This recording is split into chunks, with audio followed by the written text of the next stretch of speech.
Hello students, ये life process का second topic है जिसका नाम है nutrition in animals. So we will start with the topic called nutrition in unicellular organism.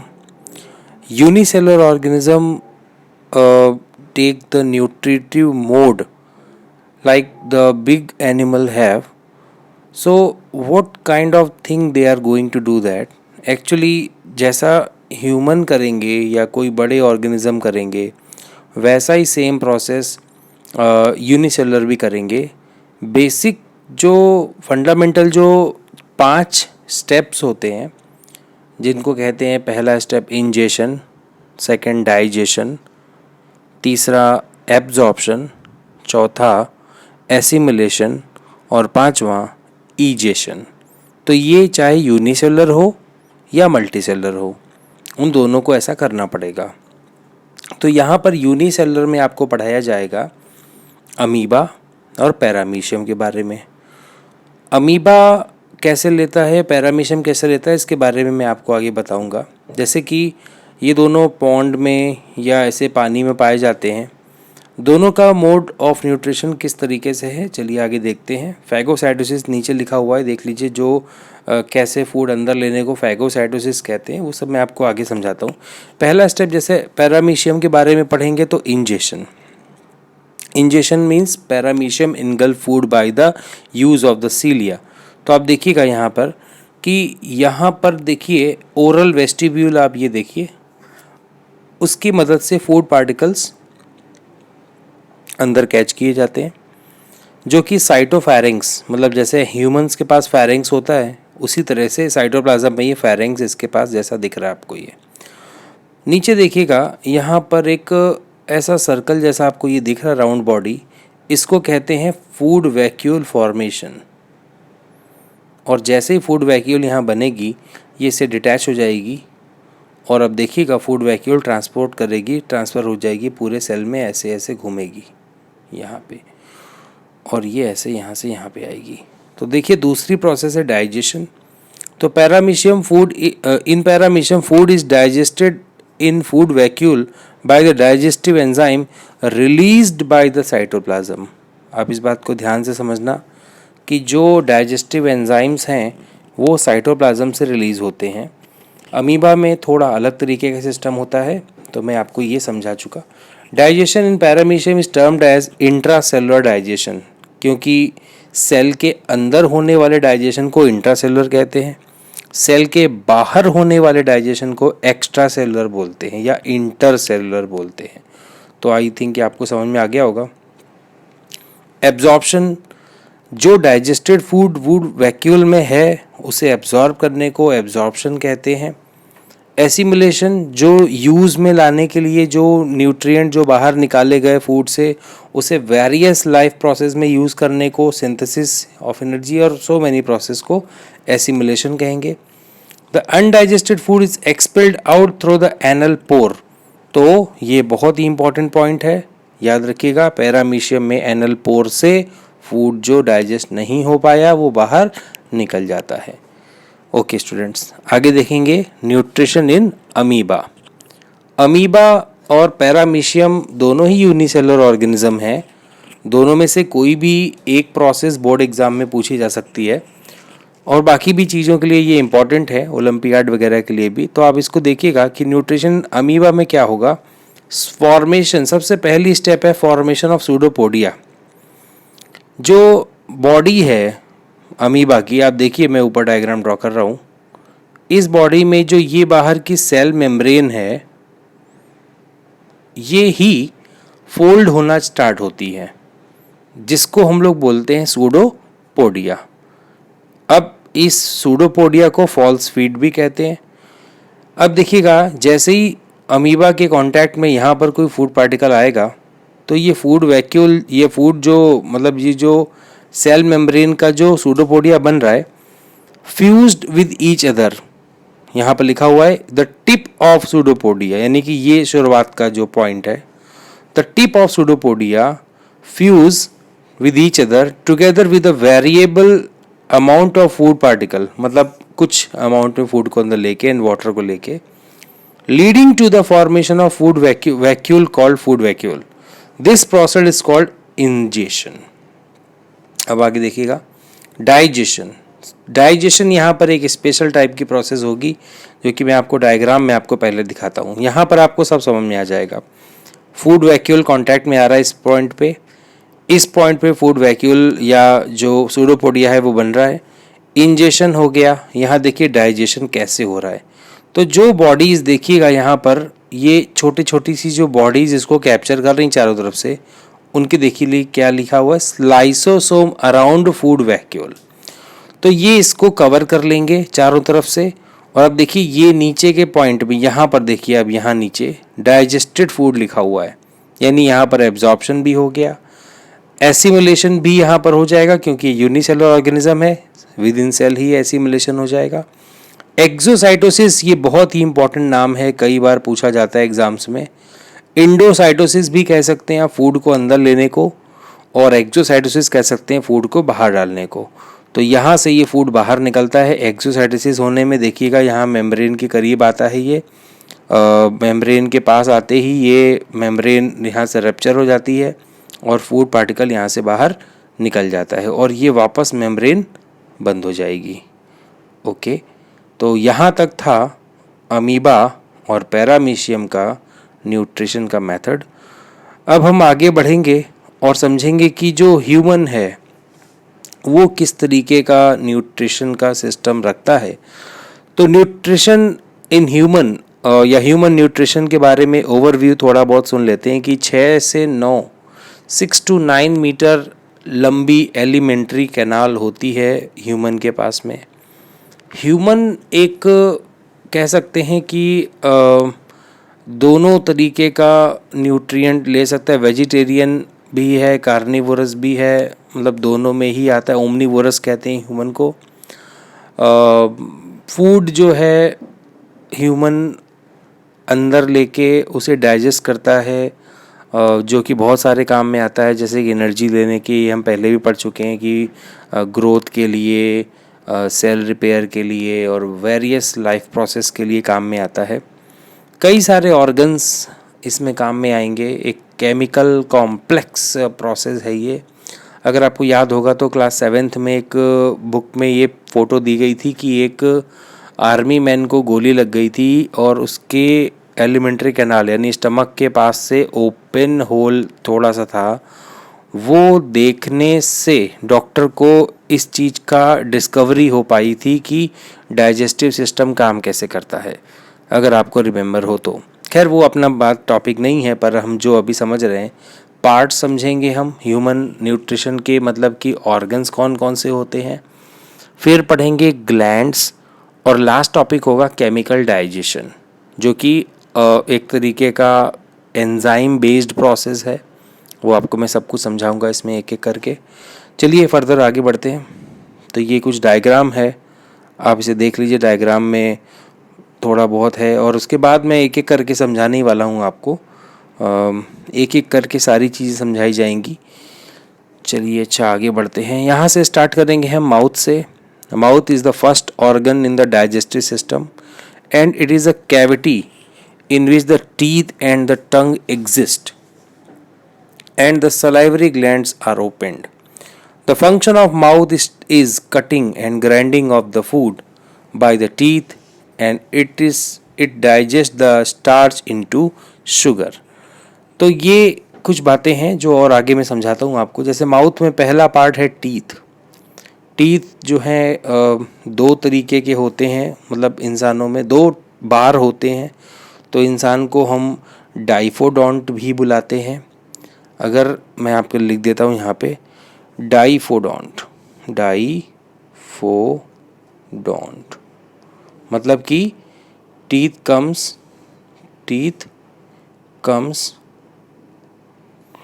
2 time in life, तो इसको डाइफोडोंट कहेंगे। इसके बाद हम अपने दांतों को हेट्रोडोंट भी बुला सकते हैं। हेट्रोडोंट भी प्रॉपर्टी है, मतलब कि सारे डिफरेंट टीथ हैं हमारे पास में। डिफरेंट टीथ, तो हेट्रोडोंट हो गया। उसके बाद एक और कैटेगरी है जिसको हम लोग बोलते हैं थीकोडोंट। मतलब जैसे बोनी सॉकेट में दांत फिक्स होते हैं, सपोज दैट कि ये एक बोनी सॉकेट है, ऐसे मान लीजिए कोई चीज़ है ये, और इसके बीच में यहाँ पर कोई चीज़ फिक्स कर दी गई है। तो हमारे दांत जैसे कि गम्स होते हैं हमारे पास में, और ये टीथ हैं। यहाँ नीचे जो आप देखेंगे यहाँ पे, तो यहाँ जॉ बोन होती है जिसमें दांत फिक्स पाए जाते हैं। तो बोनी सॉकेट मैंने जैसा आपको समझाया उस तरीके का सिस्टम पाया जाता है टीथ में। तो ये हो गया। डेंटल फार्मूला भी एक इम्पॉर्टेंट पॉइंट है, ICPM अपॉन ICPM। मतलब क्या होता है, incisor canine premolar molar, incisor canine premolar molar ऊपर और नीचे, यानी कि दो, मतलब इंटू 2 करेंगे इसको हम लोग, याद रखिएगा।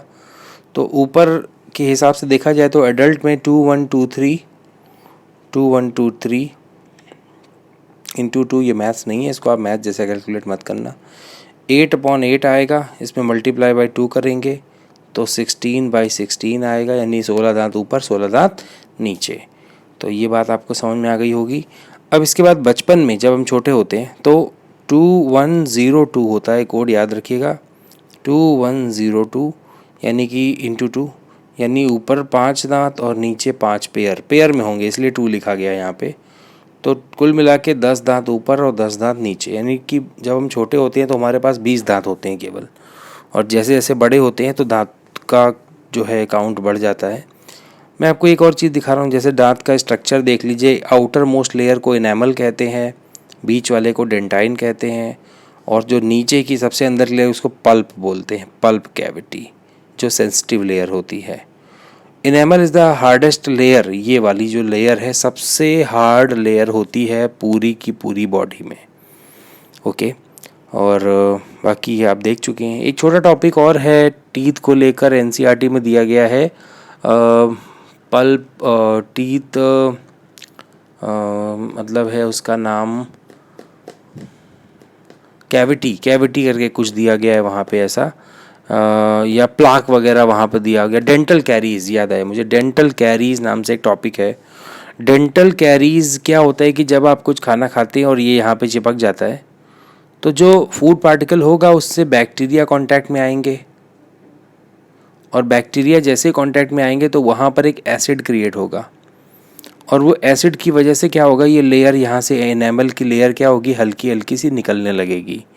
जैसे जैसे एनेमल की लेयर निकलेगी, इसको निकलने में कई साल लगेंगे, और जब मतलब कई साल लग गए, मान लीजिए कि ये यहाँ से ऐसे थोड़ी थोड़ी सी लेयर ख़त्म हो रही है, ऐसे ऐसे देखिएगा यहाँ से ये ख़त्म होती जा रही है, ऐसे और नीचे जाती जा रही है, और नीचे जा रही है, ये और जा रही है, डेंटाइन तक पहुँच गया, और नीचे तक आ रहा है, और नीचे तक आ रहा है। ये इतना दांत जब खराब हो गया, इतना पल्प कैविटी तक पहुँच गई कैविटी, इतना पूरा काला हो गया। इसको बचपन में आपने शायद सुना होगा, या अभी भी कुछ लोग कहते होंगे कि कीड़ा लग गया दांत में। तो कीड़ा नहीं होता है, वो बैक्टीरिया ही होता है।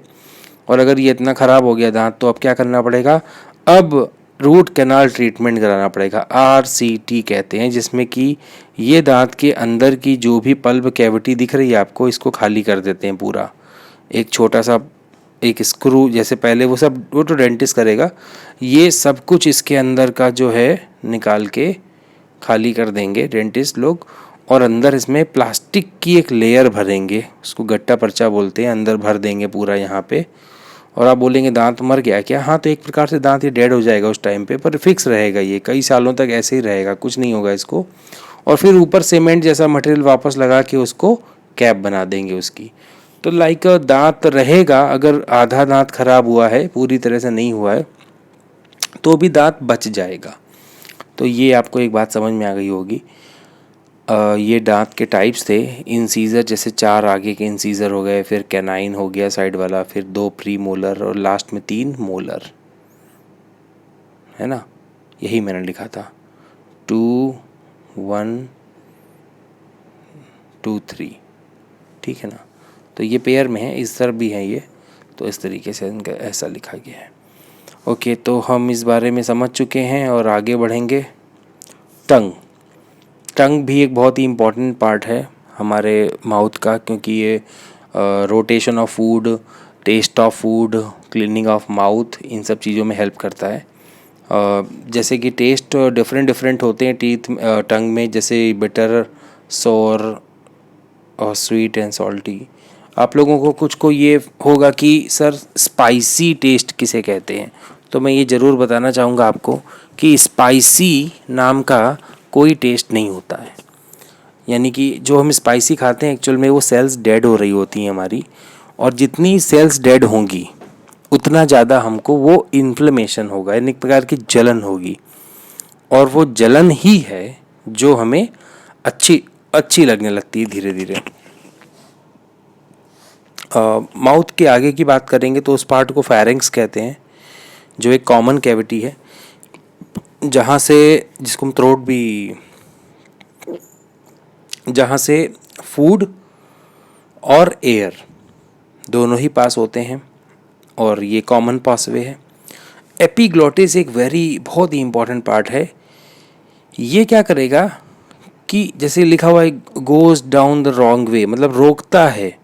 अगर फूड इंटर हो जाता है किसी तरीके से, मतलब होने वाला होता है, जैसे हम खाना खाते खाते बात करते हैं, तो एपिग्लॉटिस प्रिवेंट करता है एंट्री को, क्योंकि वो एक ढक्कन के जैसा है।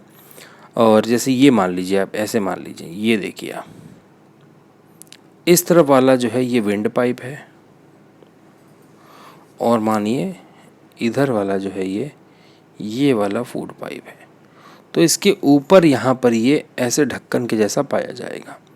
जब हम सांस लेंगे तो ये इस तरफ आ जाएगा, और जब हम खाना खाएंगे तो ये इस तरफ आ जाएगा। ओके, ये भी आपको समझ में आ गया होगा। आगे बढ़ते हैं। Oesophagus is a very most important part because of pipe है जो कि माउथ को कनेक्ट करता है स्टमक से, फूड पहुंचाता है। ईसोफेगस में जो मोमेंट होता है, मतलब फूड इस तरह से इसमें नीचे जाता है, तो रिदमिक मूवमेंट जो हो रहा है, यानी यहाँ से जो फूड नीचे जाता है, इसको पहली बात तो बोलस कहते हैं, ये आप याद रखिएगा। जो फूड च्यू करके माउथ से नीचे को जाता है उसको बोलस बुलाते हैं। और इस मूवमेंट को जो स्मूथ मसल्स यहाँ मूवमेंट कराती हैं, इसको पेरिस्टाल्सिस कहते हैं। और यहाँ पर एक और चीज़ देखिएगा, मैं आपको दिखाऊंगा कि जब फूड नीचे पहुँच जाता है, सपोज दैट नीचे आ गया है, और अब वो नीचे से बाहर ना आ जाए, तो वहाँ एक स्पिंस्टर पाया जाता है। आप इसको ध्यान से देखिए, स्पिंस्टर यानी कि जो फूड को वापस, जैसे कोई, अब आप सोचेंगे सर उल्टी कैसे, उल्टी होते समय क्या होता है, तो ये ब्रेन से कनेक्टेड है। स्पिंस्टर लिख रहा होगा आपको वहाँ नीचे स्टमक के पास में। ये क्या करेगा कि ब्रेन से सिग्नल भेजेगा, तो स्टमक तक वो सिग्नल या यहाँ तक जाएंगी, और ये जो स्पिंस्टर है ये रिलैक्स हो जाएगा, और फूड जो वॉमिटिंग से बाहर निकलने वाला है उसको परमिशन मिल जाएगी। ठीक है ना। ऊपर भी एक स्पिंस्टर होता है, यहाँ पर भी आप देखिए, अपर ईसोफेगल स्पिंस्टर। कैसे हम गरारे करते हैं ना जब, तो अपने इसी स्पिंस्टर को रोक लेते हैं और गरारे करते हैं ताकि पानी अंदर ना जा पाए। तो ये अपर स्पिंस्टर का काम हो गया, और नीचे वाला लोअर स्पिंस्टर का काम हो गया। आई होप आपको ये समझ में आ गया होगा। अब हम बात करेंगे स्टमक के बारे में। स्टमक एक जे शेप्ड का मस्कुलर स्ट्रक्चर है, और इसके अंदर पार्शियल डाइजेशन ऑफ प्रोटीन होता है। अब मैं इसके बारे में कुछ और भी बताऊंगा आपको बातें, जैसे कि स्टमक की जो इनर वॉल है वो एक लेयर से कवर्ड होती है, इसको बोलती है mucus membrane. This is a mucus membrane. It prevents the damage of stomach from the HCl। अंदर जो लिक्विड है उसका नाम है HCl, बहुत ही स्ट्रॉन्ग लिक्विड है, हाइड्रोक्लोरिक एसिड कहते हैं इसको। अगर ये इसके वॉल के कांटेक्ट में आ गया तो क्या हो जाएगा, ये ये घाव हो जाएंगे, अल्सर हो जाएंगे, उसको बोलते हैं अल्सर। याद होगा आपको NCERT में लास्ट ईयर 9th में एक टॉपिक दिया था व्हाई डू वी फॉल के अंदर, पेप्टिक अल्सर के नाम से। तो पहले साइंटिस्ट मानते थे गैस्ट्रिक अल्सर ही पेप्टिक अल्सर होता है, पर जब बाद में पता चला नहीं, वो बैक्टीरिया की वजह से होता है ना। तो शायद मुझे लगता है कि वो बैक्टीरिया के बारे में आप शायद भूल गए होंगे, पर आप याद कर लेना। तो वो बैक्टीरिया पाइलोरी, हेलिकोबैक्टर पाइलोरी के नाम से वो बैक्टीरिया था। और ये यहाँ पर जो है, ये तो एसिडिटी, जो एसिडिक फूड ज़्यादा खाते हैं, मान लीजिए पानी कम पीते हैं दिन भर में और एसिडिक वाला फूड बहुत खा रहे हैं, जैसे कि स्पाइसी फूड जम के खा रहे हैं पर पानी नहीं पी रहे हैं, तो उनको हार्ट बर्न, स्टमक बर्न, ये सब बहुत होगा। और उस कंडीशन में जो कि हमारे स्टमक में HCl ज़्यादा प्रोड्यूस होगा, तो वो लेयर भी उतना ज़्यादा उसको मैनेज नहीं कर पाएगी और कहीं कहीं पर वो HCl इंटर कर जाएगा हमारे स्टमक में, लेयर में, हल्का हल्का सा कहीं पर भी एक जगह, और जहाँ पर भी वो टच करेगा वहाँ पर वो अल्सर यानी एक तरीके से बर्निंग पैदा करेगा वहाँ पे। तो ये बात आपको पता चल गई होगी। Okay, mechanical and chemical process भी यहाँ पे लिखा है। Stomach can expand significantly to store all the food from the meal for both mechanical and chemical process. तो मैं केमिकल तो लास्ट में पढ़ाने वाला हूँ आपको कि एंजाइम्स और वो सब एक्शन कौन कौन से होते हैं स्टमक के अंदर, वो मैं आपको बाद में बताऊँगा। पर दो बातें आपको बता देता हूँ, जैसे कि HCl जो निकलता है, HCl एक ऐसा लिक्विड है जो बहुत सारे काम करता है, जैसे कि स्टमक में जो फूड पहुंचता है उसको सॉफ्ट करता है, नंबर 2 जो बैक्टीरिया आते हैं उनको मारता है, और एसिडिक मीडियम बनाने से जो फूड जो मतलब सॉफ्ट होता है उसको थोड़ा जल्दी ब्रोकन डाउन हो जाता है अपने पार्टिकल्स में वो जल्दी से। तो HCl के ये कहाँ एक और काम करता है, HCl जो है एक पेप्सिनोजेन नाम से एक इनएक्टिव प्रोटीन होता है, उसको कन्वर्ट करता है पेप्सिन में, और ताकि ये प्रोटीन को डाइजेस्ट कर सके। ये मैं आपको आगे पढ़ाने वाला हूँ। चलिए, अच्छा ये भी आपको समझ में आ गया होगा। अब हम आगे बढ़ेंगे स्मॉल इंटेस्टाइन के बारे में। तो स्मॉल इंटेस्टाइन के 3 पार्ट होते हैं, डुओडेनम, इलियम और जेजुनम। तो स्मॉल इंटेस्टाइन में 2 काम होते हैं। पहला काम होता है कि जैसे कि डुओडेनम के बारे में बताते हैं। Duodenum is a first part of small intestine. The main role of the duodenum is to complete the first phase of digestion. In this secretion of the intestine, food from stomach is mixed with enzyme from the pancreas and the bile from the gallbladder. जो gall bladder में जो मतलब bile juice आता है और जो pancreas से juice आता है, वो सब ये डुओडेनम अपने में मिक्स करवा लेगा, और उसके बारे में आपको मैं आगे बढ़ाऊंगा कि वो क्या काम करेगा। यानी डुओडेनम में चीज़ें मिक्स होती हैं, बहुत छोटा पार्ट होता है, 25 सेंटीमीटर का लॉन्ग होता है। Ileum is a very big in length, लगभग 2.5 मीटर की होती है। Ileum is the third, ileum, duodenum, jejunum, अच्छा ये आएगा, रुकिएगा, डुओडेनम एंड जेजुनम पहले मैं पढ़ा देता हूँ। ये 2.5 मीटर का होता है और ये 3 मीटर का होता है। तो जेजुनम के बारे में पहले पढ़ते हैं। Jejunum is the second part of the small intestine. After food is broken down in the duodenum, it moves in the jejunum where the inside the wall absorb the food nutrient. The inside wall of the jejunum have many circular folds which make the surface area large enough to absorb all the nutrient that the body needs. यानी इसमें छोटे छोटे finger like projection होते हैं जिनको Willie कहते हैं, और वो एब्जॉर्ब करते हैं और वो डाइजेस्ट भी करते हैं, क्योंकि इनसे जो जूस निकलता है उसको सकस इंटेरिकस कहते हैं, आप याद रखिएगा। थर्ड पार्ट पे आते हैं जो कि सबसे लंबा 3 मीटर का पार्ट है।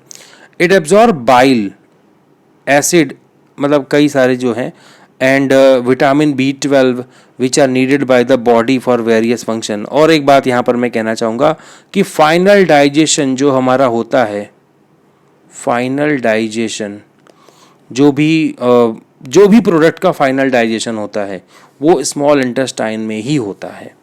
कोई भी चीज़ का, मतलब जैसे कि आपने जो फूड खाया उसमें प्रोटीन, फैट और कार्बोहाइड्रेट है, तो उन तीनों चीज़ों का जो फाइनल डाइजेशन होगा, तो मैं आपको बता दूं स्मॉल इंटेस्टाइन में होगा। Most of them digestion ileum में होगा और एब्जॉर्प्शन भी वहाँ पे ही होगा।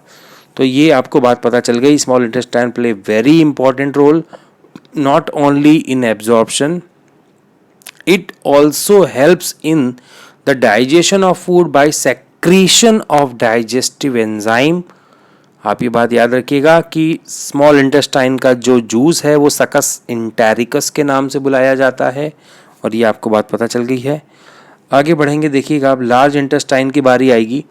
लार्ज इंटेस्टाइन जो है वो पार्ट लास्ट पार्ट है स्मॉल अपने डाइजेस्टिव सिस्टम का। इसमें जो 3 पार्ट होते हैं, कोलोन, रेक्टम और एनल कोलोन, मतलब ये है।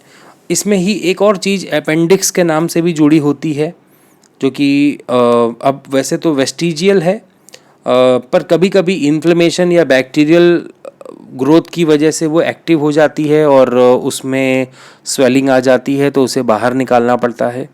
तो वो बात तो एक अलग बात है अपेंडिक्स के बारे में। लेकिन मैं यहाँ पर बता रहा हूँ कि जो फंक्शन है लार्ज इंटेस्टाइन का, यानी कोलोन, रेक्टम और एनल कोलोन, यानी सीकम, कोलोन और रेक्टम, ये 3 मेन पार्ट होते हैं इसके। यहाँ लिखा होगा इलियोसिकल जंक्शन, तो यहाँ पे आप ये बोल सकते हैं सीकम और ये कोलोन और ये रेक्टम, ये 3 मेन पार्ट हैं। इनमें क्या होता है कि unlike the small intestine, the large intestine produces no digestive enzyme. Chemical digestion is completed in the small intestine before the chyme reaches to the large intestine. Function of the large intestine include the absorption of water and the electrolytes and the elimination of feces. यानी जो feces यानी जो undigested food है उसे बाहर निकालने का काम यही करेगा। तो ये भी आपको पता चल गया। अब मैं कुछ 1-2 टर्मिनोलॉजी है और मैं यूज़ करना चाहता हूँ कि जैसे जो फूड माउथ से स्टमक में जाता है उसको बोलस कहते हैं, फिर जो स्टमक में फूड रहता है उसको काइम कहते हैं, CHYME। जो फूड कहाँ पाया जाता है? स्टमक में।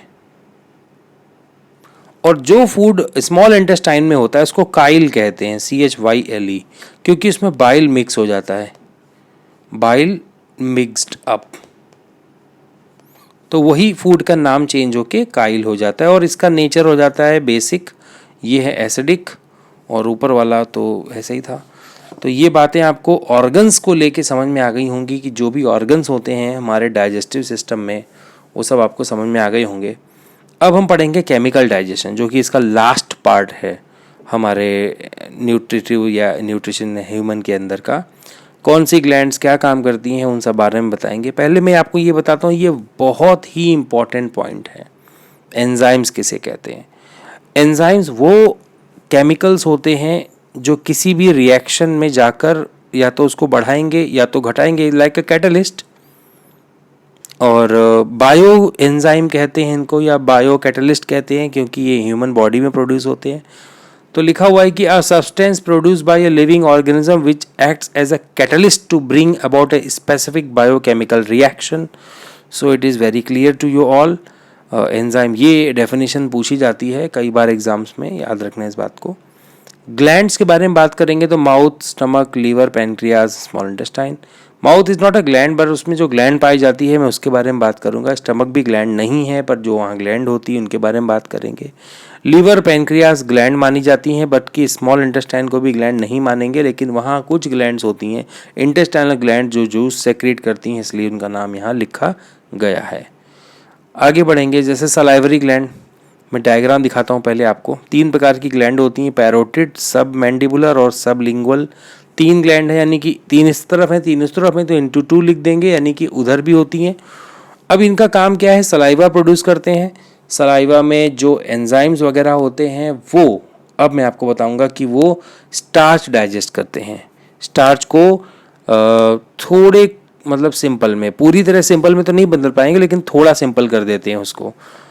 1 से 1.5 लीटर सलाइवा डेली प्रोड्यूस होता है, और उसको हम ये कह सकते हैं कि saliva moisture the food, masticated food, ये भी बात पता ही है आपको। और हमारा break the starch food, maltose वगैरह, ये सब मतलब कि स्टार्च को माल्टोज में कन्वर्ट कर देता है। और बहुत सारे और भी काम करता है, फूड को सॉफ्ट करता है, वेट करता है, ताकि फूड आसानी से पास हो सके नीचे।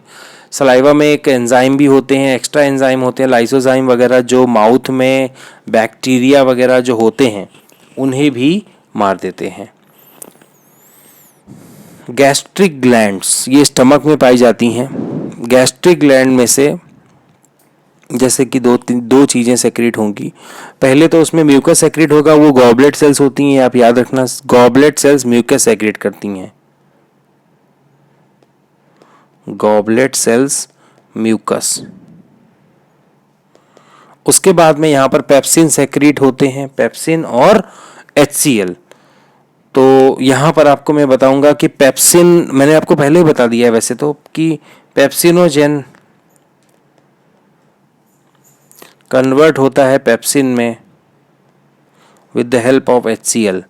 तो ये आपको बात पता ही थी, मैंने पहले ही बताया था। गैस्ट्रिक ग्लैंड्स कहते हैं इसको, स्टमक की इनर वॉल में पाए जाते हैं। Liver, very most important part in the digestive system. Liver जो जूस निकालता है उसमें कोई भी एंजाइम नहीं होता है। लीवर जो जूस बनाता है उसको बाइल कहते हैं। बाइल का नेचर, या पहले तो कलर की बात करें तो येलोविश ग्रीनिश येलिश होता है, अल्कलाइन होता है। बाइल इमल्सिफाइड फैट करता है, ये मैं आपको आगे बताऊंगा अभी। यानी कि जो बड़े बड़े फ्लैट ग्लोब्यूल्स हैं, बड़े बड़े जो फैट के मॉलिक्यूल हैं, उनको तोड़ के छोटे छोटे फैट के पीसेस में कन्वर्ट करके उनके ऊपर प्रोटीन की लेयर चढ़ जाती है, इसलिए इसको मिज़ल्स कहते हैं, मिज़ल्स। और इस प्रोसेस को इमल्सिफिकेशन कहते हैं। बाइल जो है बहुत नेचर इसका बेस है, एल्कलाइन है, तो जो फूड है उसे ये न्यूट्रल से ऊपर को लेके जाता है। एक्स्ट्रा बाइल जो बनता है वो गॉल ब्लैडर में स्टोर हो जाता है। बाइल में मैंने जैसे बताया कोई भी एंजाइम नहीं होता, ये कई बार क्वेश्चन पूछा जा सकता है आप लोगों से। बाइल में दो पिगमेंट भी होते हैं, बिलीरुबिन और बिलीवर्डिन, जो कि फीसेस का कलर देने का काम करते हैं। बाइल जो एंजाइम, मतलब बाइल में तो एंजाइम नहीं है, लेकिन जो अगर बाइल नहीं होगा तो क्या प्रॉब्लम होगी मैं आपको बताता हूँ। सपोज बाइल नहीं है तो जो फूड हमारा एसिडिक नीचे आएगा ना, वो एब्जॉर्ब नहीं हो पाएगा। स्मॉल इंटेस्टाइन में एसिडिक फूड एब्जॉर्ब नहीं होता है, और उस कंडीशन में अगर मान लो हो भी गया एब्जॉर्ब तो हमें एसिडिटी हो जाएगी, या बॉडी में एसिड्स का कंटेंट बढ़ जाएगा और दूसरी कॉम्प्लिकेशन क्रिएट हो जाएंगी। तो इसी वजह से बाइल उसको हेल्प करता है। मैं आपको एक और टॉपिक बताऊंगा कि जैसे कि पैनक्रिएटिक, आपने शायद इसका, सॉरी पैनक्रिएटिक नहीं, गॉल ब्लैडर स्टोन का नाम सुना होगा। तो जिनमें फैटी, जैसे बॉडी में जैसे फैट वगैरह कंटेंट ज़्यादा होता है तो उनमें ज़्यादा बाइल प्रोड्यूस होता है। तो एक्सेस बाइल जब प्रोड्यूस होगा तो वो कहाँ जाएगा, गॉल ब्लैडर में, और वो क्रिस्टलाइज हो जाएगा। तो जब वो बार बार बनेगा और वो बाहर नहीं निकल पाएगा, यानी कि आप उतना इंटेक नहीं, आप फूड नहीं खा रहे उतना, लेकिन किसी किसी की बॉडी होती है जो फैट ज़्यादा प्रोड्यूस करने लगती है, जो भी ग्लूकोज खाता है उसको फैट में कन्वर्ट करने लगती है। तो उस समय पे वो फैट, तो अब बाहर से तो आप ले नहीं रहे हो, आपकी बॉडी में जो फैट है वो खुद ही प्रोड्यूस हो रहा है। तो वो फैट को डाइजेस्ट करने के लिए बार बार बाइल प्रोड्यूस हो रहा है, अब एक्सेस बाइल प्रोड्यूस हो रहा है। तो उस कंडीशन में जो बाइल है वो स्टोर होगा क्रिस्टल के फॉर्म में, और वो बन जाएंगे स्टोन्स। और उसका जो एक प्रॉब्लम आएगा कि वो स्टोन जो हैं स्टोर हो जाएंगे और उनको फिर हटाना बड़ा प्रॉब्लम वाली बात है। तो उसके लिए उनका एक ऑपरेशन होता है, जैसे रेडियोलॉजी से भी करते हैं, लेकिन वो सक्सेसफुल नहीं भी है तो उससे गॉल नहीं भी करते हैं तो फिर क्या करेंगे, पैनक्रियाज ही पूरा ये गॉल ब्लैडर ही बाहर निकाल देंगे। तो ये आपको पता चल गया, थोड़ी मैंने एक्स्ट्रा इन्फॉर्मेशन भी दे दी आपको। इसके बाद पैनक्रियाज हेट्रोक्राइन ग्लैंड है। ये बहुत ही इंपॉर्टेंट, कैसे कि 99% डाइजेस्टिव सिस्टम में हेल्प करेगा, तो उसको बोलेंगे एक्सोक्राइन। केवल 1% हॉर्मोन्स प्रोड्यूस करने में काम करेगा, तो उस समय पे आएगा एंडोक्राइन। पर वो मैं आपको अगले चैप्टर में बताऊंगा कि एंडोक्राइन में भी इसका बहुत बड़ा रोल है।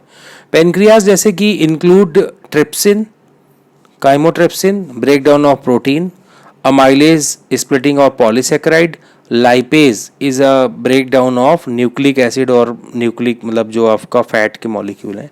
यानी पैनक्रियाज वो ऐसी पहली ग्लैंड है जो कंप्लीट सेट ऑफ एंजाइम बनाती है। तो ये बहुत ही इंपॉर्टेंट है। मैं आपको इसके बारे में और भी कुछ दिखा रहा हूँ, उसका डायग्राम देख लीजिए आप। ये देखिए, यहाँ से पैनक्रिएटिक जो जूस बनता है वो होते हुए यहाँ आता है, और ये गॉल ब्लैडर का नीचे आता है।